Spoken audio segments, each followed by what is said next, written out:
Welcome to the Techmeme Ride Home for Monday, May 23rd, 2022. I'm Brian McCullough. Today is a big mergers and acquisition wave about to hit the tech industry. I make the case from several different angles. AMD releases its next-generation Ryzen chips, and a super interesting new startup in the Web3 space. Is it a game? Is it a fitness app? Can you earn money just for moving? Yes. Here's what you missed today in the world of tech.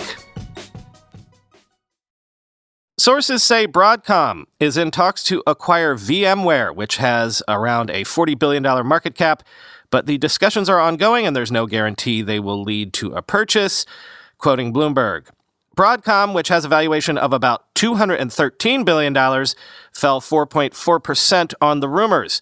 A deal for VMware would rank among the biggest ever acquisitions of a technology company. The industry has been one of the bright spots for bankers in recent months, even as the overall pace of deal-making slows from 2021's record pace. Takeovers of technology companies globally are up 46% this year to $263 billion, according to data compiled by Bloomberg. The tally was buoyed by Microsoft's agreement in January to buy video game publisher Activision Blizzard for $69 billion. A consortium backed by Vista Equity Partners is acquiring software maker Citrix Systems for $13 billion, while Elon Musk announced a $44 billion deal for Twitter last month. The transaction would extend a run of acquisitions for Broadcom Chief Executive Officer Hock Tan, who has built one of the largest and most diversified companies in the chip industry. Software has been a key focus in recent years, with Broadcom buying CA Technologies in 2018 and Symantec's enterprise security business in 2019. Broadcom makes a wide range of electronics, with its products going into everything from the iPhone to industrial equipment. But data centers have become a critical source of growth, and bulking up on software gives the company more ways to target that market. Broadcom was previously in talks to acquire SAS Institute, a closely held software company valued at $15 to $20 billion, but those discussions ended last year without a deal. Tan also was thwarted in his biggest takeover attempt of them all, a bid to buy rival chipmaker Qualcomm. He had to walk away from that deal in 2018 after Broadcom encountered resistance from the Trump administration, end quote.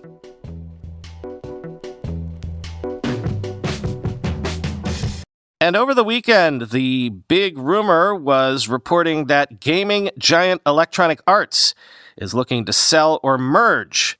Sources say EA pursued an NBC Universal merger and held acquisition talks with Disney, Apple, and Amazon previously. Quoting Kotaku, the Battlefield and FIFA maker recently pursued a merger with NBC Universal and also held potential acquisition talks with Disney, Apple, and other companies, according to a new report by Puck. While a deal isn't currently in the works, it doesn't sound like EA plans to give up anytime soon. Quote, in recent years, as media companies have taken greater interest in the rapidly growing gaming industry, Wilson and Electronic Arts have held talks with a number of different potential suitors, including Disney, Apple, and Amazon. Sources with knowledge of those talks told me, wrote Puck's veteran media reporter Dylan Byers. Several sources familiar with these talks say EA has been persistent in pursuing a sale and has only grown more emboldened in the wake of the Microsoft Activision deal. Others say that EA is primarily interested in a merger arrangement that would allow Wilson to remain as chief executive of the combined company, end quote. But it was apparently a deal with NBC Universal that got the farthest along. According to Byers, Comcast CEO Brian Roberts was looking to spin off the entertainment conglomerate into a separate entity with EA, with one version of the deal leaving current EA CEO Andrew Wilson in charge of the new mega business. Negotiations eventually fell apart over price, however, end quote.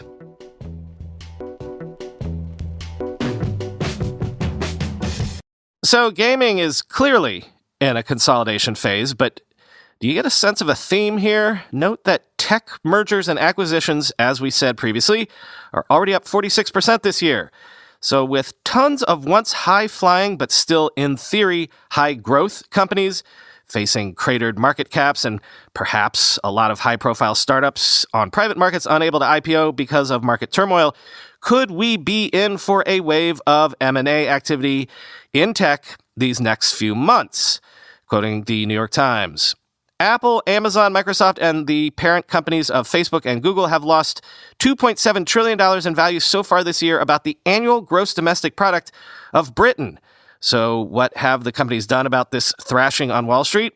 Microsoft has doubled its employees' bonus pool. Google has committed to hiring more engineers, and Apple has showered its top hardware talent with $200,000 bonuses. The dissonance between the stock market's relative panic and the business-as-usual calm among tech giants foreshadows a period when analysts, investors, and economists predict that the world's largest companies will widen their lead in their respective markets. The bullishness about their prospects reflects an understanding that the companies have tight control of some of the world's most lucrative businesses: social media, premium smartphones, e-commerce, cloud computing, and search. Their dominance in those arenas and toeholds in other businesses should blunt the pains of inflation, even as those challenges hammer big companies such as Walmart and Target, and the stock market nears bear market territory. Big tech can say, "Forget the economy," said Richard Kramer, founder of the London-based advisory firm Arete Research. Flush with cash, he said, quote, "They can invest through the cycle," end quote. Those companies' plummeting values will create buying opportunities, said Tony Sacconaghi, a tech analyst at Bernstein, a research firm. Large deals may be difficult because the Federal Trade Commission is scrutinizing takeover moves by Facebook, Apple, Amazon, Microsoft, and Google, he said, but smaller deals for emerging technology or engineers could be rampant. During the Great Recession, Facebook, Amazon, Google, Apple, and Microsoft acquired more than 100 companies from 2008 to 2010, according to Refinitiv, a financial data company. Some of those deals have become fundamental to their businesses today, including Apple's acquisition of the chip company PA Semi, which contributed to the company's development of its new laptop processors, and Google's acquisition of AdMob, which helped create a mobile advertising business. The big will get bigger, and the poor will get poorer, said Michael Cusimano, chief dean of the Sloan School of Management at the Massachusetts Institute of Technology. Quote, "That's the way network effects work," end quote.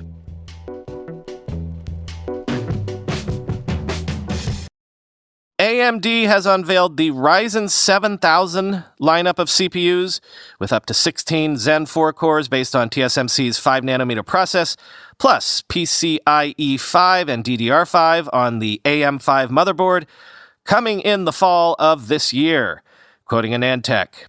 During the AMD keynote at Computex 2022, its CEO, Dr. Lisa Su, officially unveiled their next generation of Ryzen processors and the successor to the highly successful Ryzen 5000 series.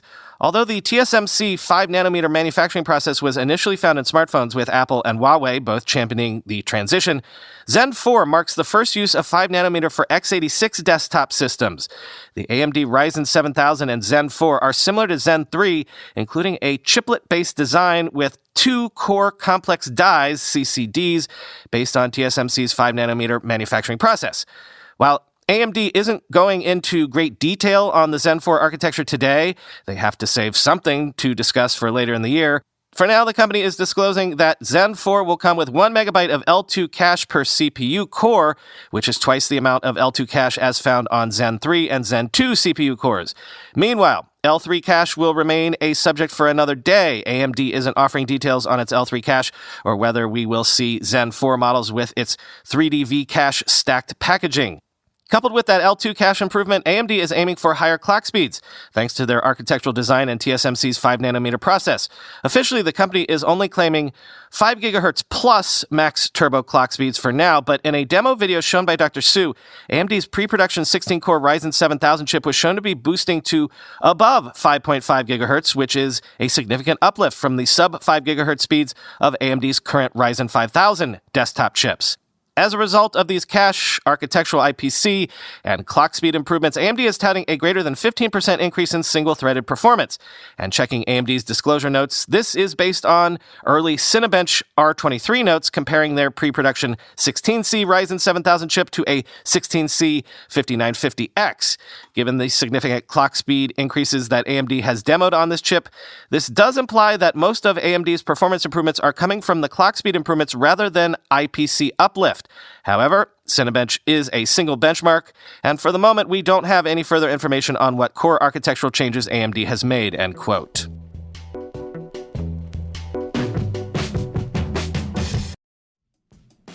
All the different apps and programs and folders and documents and everything that I have to use to put this show out every day, it's overwhelming.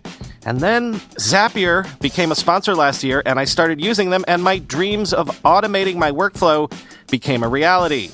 Processes like generating show notes and links and posting show files are now nearly push-button easy. Zapier makes it easy for anyone to get started with marketing automation.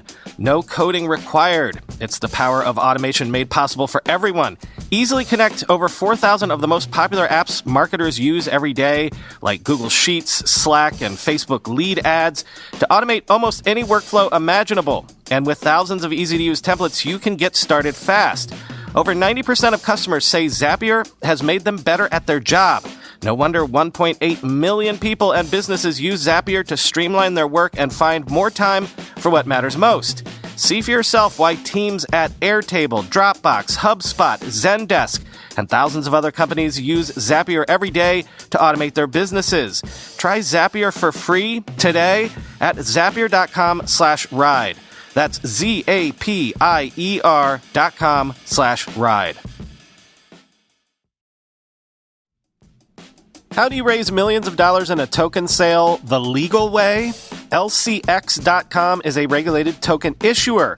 LCX can issue your token and run your initial coin offering, private and public sale, on behalf of your blockchain project. LCX is not only offering a technical token sale manager, but also legal protection, as LCX is legally issuing the token on your behalf, handles all legal documents, and files notifications at the Financial Market Authority. LCX.com is a regulated fintech company that focuses on digital asset trading, compliant token offerings, and tokenization. LCX received 8 blockchain-related approvals by the Liechtenstein regulator, more than anyone in the country. Liechtenstein has introduced the most forward-thinking legal framework for cryptocurrencies, providing legal clarity and security for LCX's users. LCX offers a centralized crypto exchange, a powerful DEX aggregator, the Liechtenstein protocol, and Diamonds.com, the leading NFT marketplace for real-world diamonds as asset-backed NFTs. Get exclusive info about LCX's one-stop solution for your token sale. Go to lcx.com/ride. That's lcx.com/ride. Steppen, STEPN, is a Solana-based app that rewards users with tokens for walking and running. The company says it now has 2 to 3 million monthly active users and makes $3 to $5 million a day in net profit just from trading fees alone, quoting TechCrunch. Since its launch in December, Steppen, an app that lets users walk and run to earn tokens, has quickly become a household name in the play-to-earn blockchain gaming or GameFi world. 2 to 3 million users worldwide are now active on the app every month. Steppen's co-founder Jerry Wang recently told TechCrunch that number is nowhere close to the 100 million player size enjoyed by popular Web 2 titles, but in the world of crypto, it's a meaningful breakthrough for a 5-month-old app. As of May 22nd, the market cap of Steppen's native token GMT stood at around $860 million. Founded by Wang and his co-founder Yan Rong in Adelaide, Australia, Steppen debuted at a Solana hackathon in October. After coming in fourth, its exposure at the event helped land it its first batch of beta users. When it officially launched 2 months later, words about the app that let one earn by staying fit had already spread within the blockchain community. Without any splashy ad campaigns, scores of users signed up. In weeks, Steppen was growing so fast that the team needed to cap the number of daily registrations. Now, tens of thousands of new users are joining the app per day, according to Wang. Wang, a serial entrepreneur, and Rong, a blockchain venture capitalist, were self-funding the project at first, for the pair were financially stable. But in September, they decided that fundraising could bring in other meaningful resources such as partnerships and publicity. The founder spoke to over 100 investors and revised their pitch deck over 40 times before closing a $5 million seed round from Sequoia Capital and others in November. We didn't have a product at the time, and many investors couldn't understand what we were doing. Sequoia did. The process of addressing investor questions also helped us refine the product to where it was later, said Wang. Indeed, the fast-growing app appears to be self-sustainable for now. It's generating $3 to $5 million in net profit from trading fees a day and earning up to $100 million every month. In April, it picked up another round of strategic investment from Binance. Some argue what makes Steppen and other play-to-earn blockchain games like Axie Infinity successful is the fact that they are essentially financial products with a gamified twist. To start earning tokens and logging one's mileage on Steppen, users need to first spend at least 12 Sol, or around $600, on a pair of virtual shoes at the current market rate. The digital shoes are in the form of a non-fungible token that runs on the Solana network and Binance's smart chain, so can be resold later, but the entry fee is still not a trivial amount for any casual player. Over time, Steppen users will need to accumulate new kicks to level up. The usual return on investment requires about a month, upon which people can start generating income of up to several $1,000s per day, depending on their level, activeness, and the current price of Steppen tokens. In other words, the game can be quite lucrative. In the eyes of some gaming veterans, the gameplay of most existing GameFi apps is easy and mindless. Axie Infinity, for instance, features cute blob-like creatures that fight in simple battles. As such, Web2 gaming incumbents are entering GameFi in droves, pledging to bring quality back to the industry. Wang begged to differ, quote, "A lot of the AAA games overemphasize aesthetics and big budgets, but they aren't really that innovative when it comes to gameplay. Whereas some simple-looking games like Plants vs. Zombies come with brilliant gameplay that makes them last," said Wang, who ran his own gaming studio in China before moving to Australia a decade ago. Other critics question the financial sustainability of play-to-earn. Maintaining such a business model means the gameplay needs to be either so addictive that users continue to play without cashing out their coins, or that the app continues to attract new users who buy in only to replace those who cash out. Critics have even drawn parallels between play-to-earn and pyramid schemes. Axie Infinity hasn't been able to sustain its meteoric rise. Sky Mavis, the Vietnamese gaming studio behind the game, was valued at $3 billion in a $150 million financing round last October, but its token has lost over 80% of its value since peaking in November at $160, and its sales volume has nosedived from $754 million to just $5 million. Losing a few $1,000s isn't the end of the world for most of Steppen's users, who are 20 to 40-year-olds from affluent countries like the US, Japan, and Europe. China, where crypto trading is banned, accounts for less than 5% of its user base, Wang said. But Axie Infinity's players are concentrated in developing countries like the Philippines and Venezuela, many of whom are betting a significant amount of their savings on the game, a major source of their income during the COVID pandemic. Steppen proposes a twofold solution to sustainability. For one, it's working on a price stabilization mechanism to ensure the cost of its coins is always at a rate that the shoes are affordable for new users, but also not so cheap that existing users lack the incentives to mint new shoes, that is, create new shoes on the blockchain and sell. Price manipulation is achieved through its dual token system. When the price of its utility coin, GST, is too high and shoes get pricey, Steppen will ask players to burn its governance coin, GMT, to mint new shoes. The supply of GST increases as a result, leading to a sell-off and bringing its costs down. Wang also argued Steppen's fitness component makes it fundamentally different from Axie Infinity. Yes, users can make money from Steppen in the early stage, but over time they will also grow accustomed to staying active, so they will continue to walk or run regardless of financial rewards, he said. Many people don't see Steppen as a real game, nor do they consider it a running app because users can make money from it, said Kurt Shi, founding partner at Weeliner and Shi Capital and an early investor in Steppen.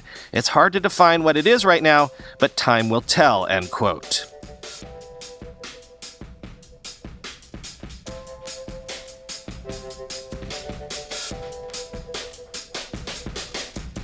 Nothing for you today. Talk to you tomorrow.